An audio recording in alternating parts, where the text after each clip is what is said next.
Hello, my name is John Marr. I'm one of the liaisons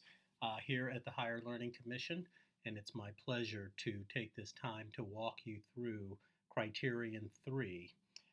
Criterion 3, for those of you who are experienced and have committed this stuff to memory, the overall description on that criterion is teaching and learning, quality resources and support. And then the specific language that we'll be working with today during this discussion, this presentation, is that the institution provides quality education wherever and however its offerings are delivered. If you are an experienced reviewer, or if you're with an institution and you've been working with our criteria for a while, you are probably aware that in the past, before the recent criteria revision, there were 5 criteria under Criterion 3. And in terms of the most recent revision, the former Criterion 3E has been moved and has become 2B. And so that was part of the cleanup, part of the changes that were slated to happen in this revision. And in that respect, it simplifies Criterion 3 quite a bit with only 4 core components, and we'll be discussing those as we walk through. So again, we've already noted that the language of Criterion 3 is that the institution provides high quality education wherever and however its offerings are delivered. And again, the processes are designed to help institutions figure out the best ways of documenting how it indeed provides high quality education wherever and however their offerings are delivered, as well as assisting peer reviewers with ideas and experience on the kind of data and reports and evidence that they should be looking for as they go in to do peer review. As we previously noted, Criterion 3 now has 4 core components. The first of those core components is core component 3A, which speaks to the rigor of the institution's academic offerings being appropriate to higher education. It's one of the reasons that we believe so strongly in peer review, that through working with and training and keeping updated a core of experts and generalists, academicians, faculty, and administrators and various staff, we are the folks in the best position to understand what is appropriate to higher education. And so again, we will be talking about the rigor of these academic offerings and some of the ways that you can document and look for evidence of rigor in an institution's academic offerings. As we continue with our overview of Criterion 3, I will take just a moment to remind you of the construction, the architecture, if you will, of the Commission's criteria for accreditation. So again, you'll recall that we are speaking to Criterion 3 involving the institution's provision of high-quality education wherever and however its offerings are delivered.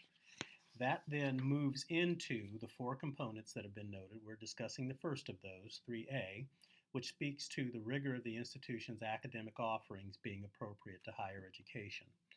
And then further explication on core components are provided in what are known as subcomponents.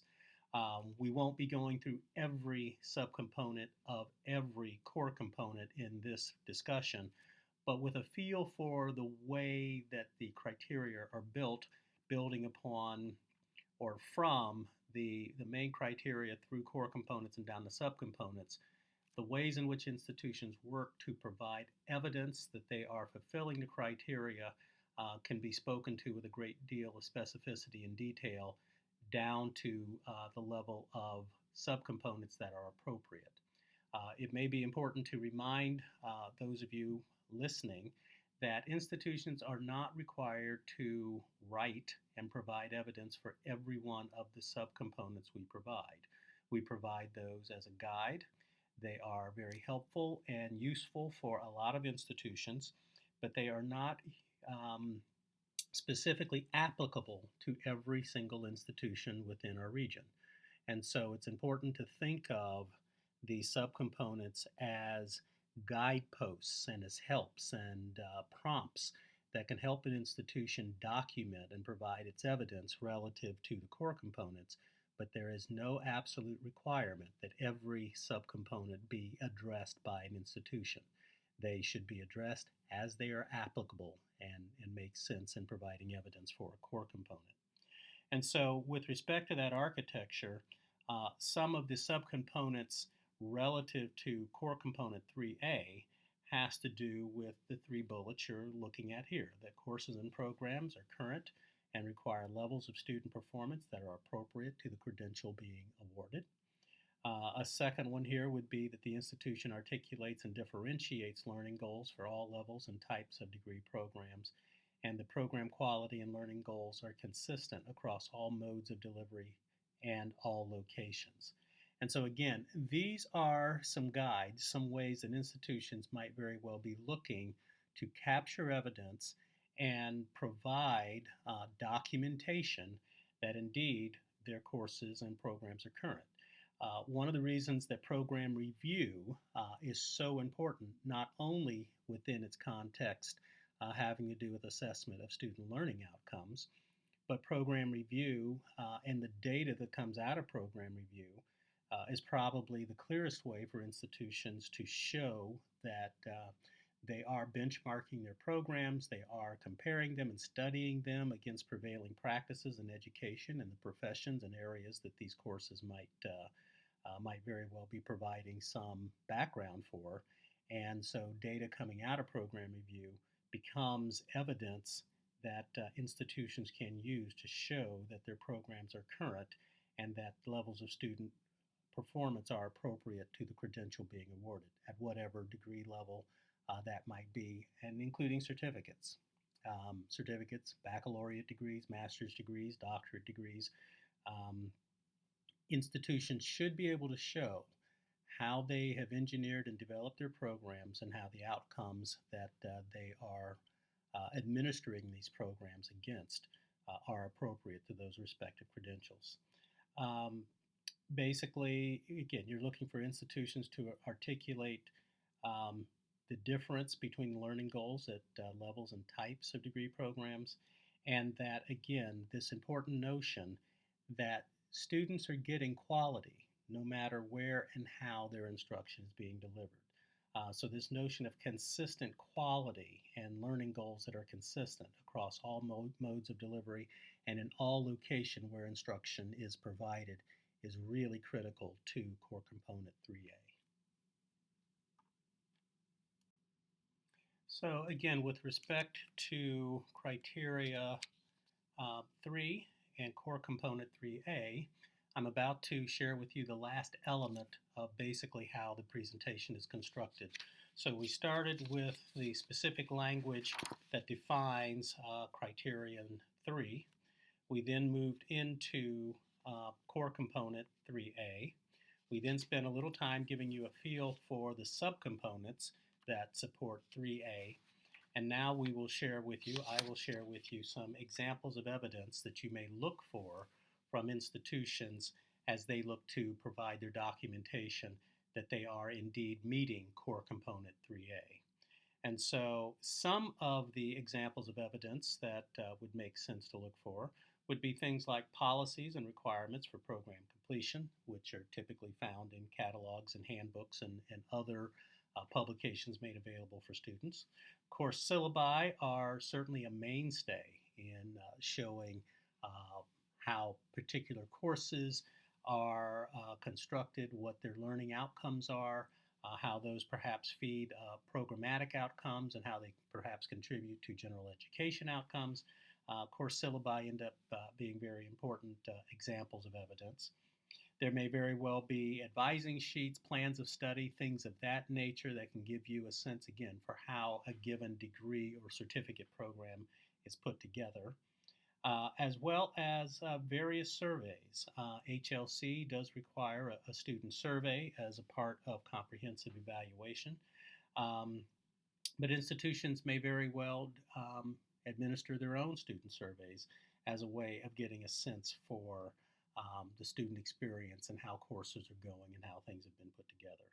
And there may also be documentation of linkages and differences between undergraduate and graduate level learning outcomes so that you can see how one level provides a bit of a foundation for the next level and what expectations for student performance are across different levels. So,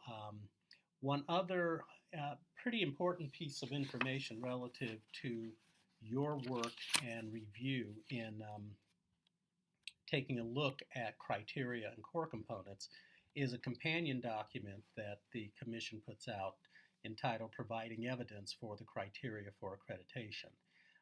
It is a particularly helpful resource that provides, again, it's not totally exhaustive, but it certainly provides a nice range of possible ways that institutions may be able to document how they meet core components. And so I would mention that and refer you to that document. Again, providing evidence for the criteria for accreditation.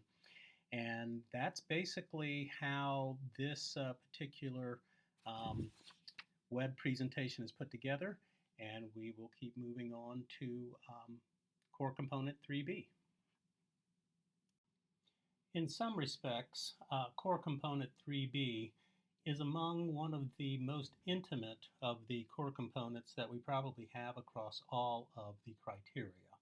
And so when you think about this particular core component, we're trying to get at the institution's offering of programs and ways of learning that engage students in collecting, analyzing, and communicating information, in mastering modes of intellectual inquiry or creative work, and in developing skills adaptable to changing environments. This really begins to get at not just the broad presentation of information for students, but this sense of engaging, and that you are providing students with the opportunity to learn how to analyze and learn how to communicate information, and to be able to reflect back that they are mastering various modes of intellectual inquiry or creative work. And so again, this one in many respects is one of the core components that really begins to hit closest to the letter and spirit of teaching and learning, and is really at the heart of the work that our institutions do.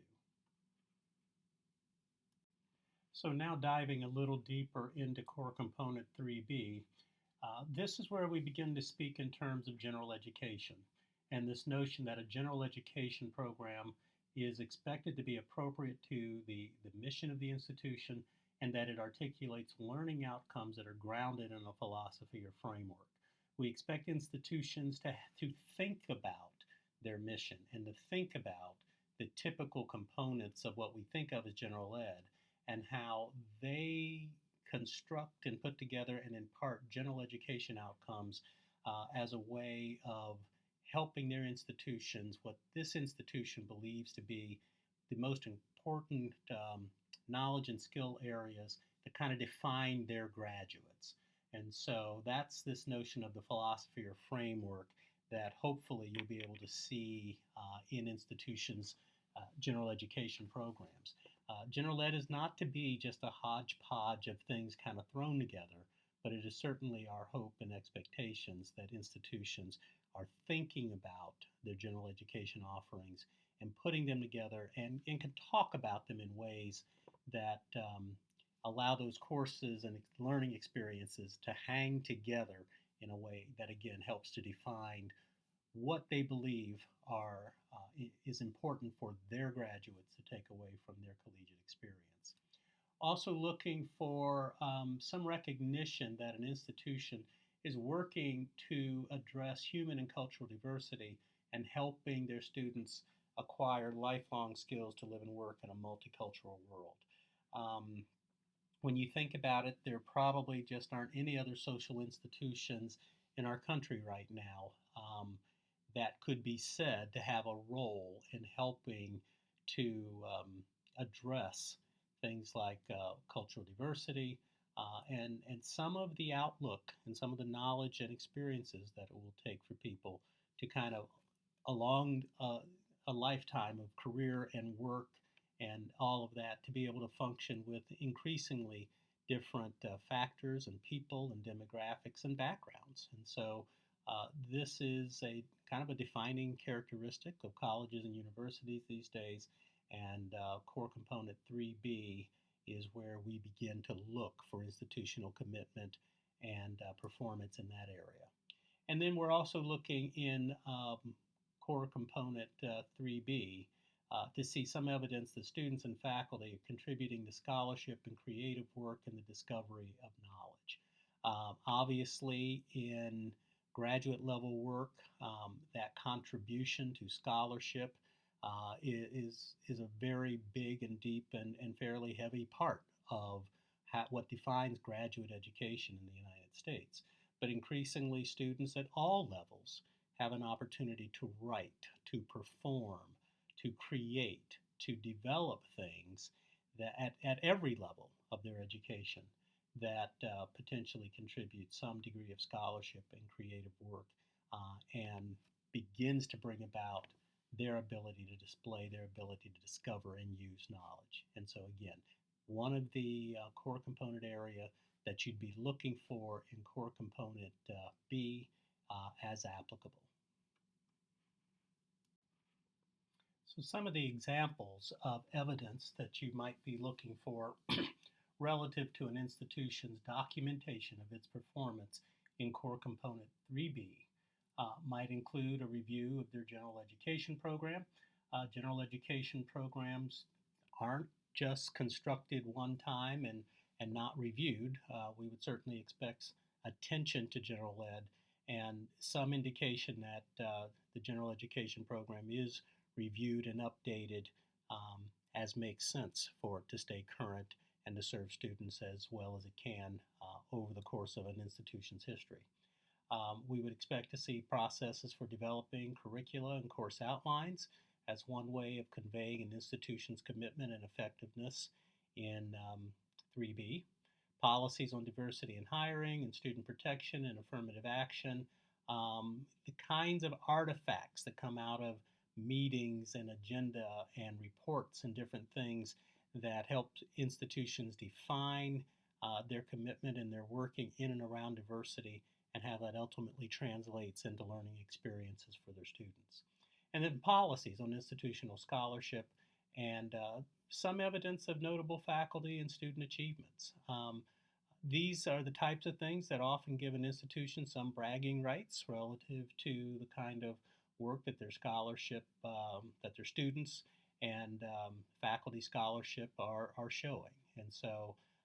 you may have policies, and then you may very well have articles, publications, even musical and theatrical works that can be evidence of the work that's being done in core component 3B. We will now take a look at the third of the four core components for Criterion 3, which is 3C, involving the institution's human resources, the faculty and staff needed for effective high-quality programs and student services. So with respect to core component 3C, some of the things that are implicated in this particular core component would be things like the composition of the faculty and staff reflecting the kind of diversity of the student body and perhaps the service area that the college or university principally serves. That you would be able to see documentation that there are sufficient numbers of faculty and staff to carry out classroom and non-classroom roles that are important in that particular institution. You would certainly be looking here to see evidence that instructors are qualified and that they are evaluated regularly, and that instructors are current, that there's some evidence of an actual program, some attention and resources being committed to help faculty engage in professional development, both in remaining current in their particular fields or disciplines, as well as the opportunity for them to learn and update skills relative to pedagogy and teaching and learning, instructional technology, all the kinds of skill areas that are important in being effective educators. And similarly, it's in core component 3C that you would also be looking for student support staff being qualified and well trained and updated as well. In 3C, some examples of evidence that if you're at an institution, you might be looking to provide documentation of your performance in this core component, or if you are a reviewer, again, the kind of evidence that you might expect to see from an institution in 3C might look like some documents that would define the roles and responsibility of faculty in a given institution. Um, Whether or not, in addition to teaching and assessment activities related to their teaching, probably some expectation of some governance responsibilities. Um, Faculty advising can be different from institution to institution. And so, again, you might be looking for the types of documents that would help articulate what the particular expectations of faculty would be in a given institution. Um, might see something that would speak to that institution's approach to documenting faculty qualifications. These might be found in a faculty handbook, but there may very well be other documents that might help you understand how a given institution defines what minimum qualifications might be for faculty according to the programs that they teach in, and how they control for that and hire for that and document that. You should see evidence of a faculty and staff evaluation process, along with not only the process, but along with evidence that the process is being reliably used and that it makes a difference. That again, folks are having the opportunity to hear about their performance, hear about ways that they can improve their performance, professional development opportunities as ways of continuing to stay abreast of the things they may need to, either within the classroom or outside of the classroom. And again, there should be evidence of the institution's thinking with respect to qualifications and responsibilities of student support staff, and ways of documenting how effective those services might be, and ways of, again, being able to document ongoing professional education and qualifications of student support staff along with faculty. And then the final core component for Criterion 3 is 3D. The institution provides support for student learning and resources for effective teaching. So with respect to a deeper understanding of core component 3D, we are looking for the institution to provide appropriate student support services. And appropriate has to do with the institution's mission, its resources, the types of courses and programs it offers. If you don't offer a physics major or physics classes, you wouldn't necessarily need to be expected to offer tutoring in physics. If you perhaps, however, provide a physics major or physics courses, traditionally this is an area in which many students and many institutions might very well have need of tutoring services or additional support for the sake of learning particular types of subject matter. Certainly writing and math centers are probably the most common types of student support services in colleges and universities, as writing and math provide a range of challenges for many students across the country. And so that's some of what we're looking for here. We're looking to see that an institution provides learning support and a process for appropriate class and program placement. These might be things like placement testing, of course. For students perhaps involved in music, there are typically auditions. Just a number of ways for an institution to do some diagnostic work relative to its students and its programs, and to place students most appropriately in areas where they're not perhaps less engaged because their skill levels are already above entry-level courses perhaps, or certainly not being thrown in over their heads because it may be a very challenging curriculum or challenging courses, and there may very well be need of prerequisite courses or things of that nature for students to ramp up to higher level courses. Academic advising, Pretty much, we are absolutely expecting institutions to provide services to help students navigate um, all the distributed requirements of typical degree programs, the number of courses and credit hours, and what's required for general education, and what electives are available, and just all the things that, again, if you're in higher ed, kind of becomes second nature after a while. But remembering that we get a new crop of learners every year with varying backgrounds and family backgrounds in higher ed, it just may very well be necessary to make sure that some key services are provided and provided well to meet the needs of those students. And then finally, some sense of the infrastructure and resources for students and instructors, for instructors to be at their best relative to their teaching and advising work, perhaps, and for students to know readily where to turn when they might have challenges or questions, the kinds of things that can really get in the way of student engagement and student persistence in finishing what they came for. And then some of the types of evidence that we would be looking for in Core Component 3D. Again, student handbooks, academic catalogs, websites that would articulate some of these key understandings and policies and processes,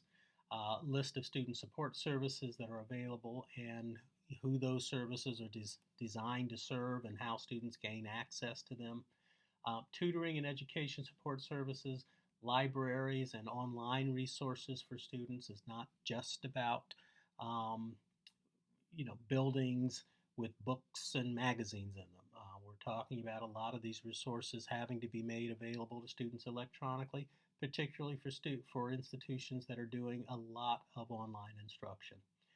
Advising processes and policies, the kinds of technologies and labs and things that are appropriate to higher education and appropriate to specific programs of study, and then documentation of student research and student life programming, all the kinds of enhancements that help learning come alive and provide students with a real world context for what they're studying. So this concludes our in-depth look at Criterion 3. Just a couple of things. Hopefully, once you have some experience in both capturing evidence for high quality education whenever and however it's delivered, it can become second nature that as you are updating documents and websites and things on a yearly basis, that you can be thinking in terms of the kinds of things that you're doing that provide evidence of an institution's performance in Criterion 3. Keep in mind, we would certainly direct you to our website and our resource guide and other publications from the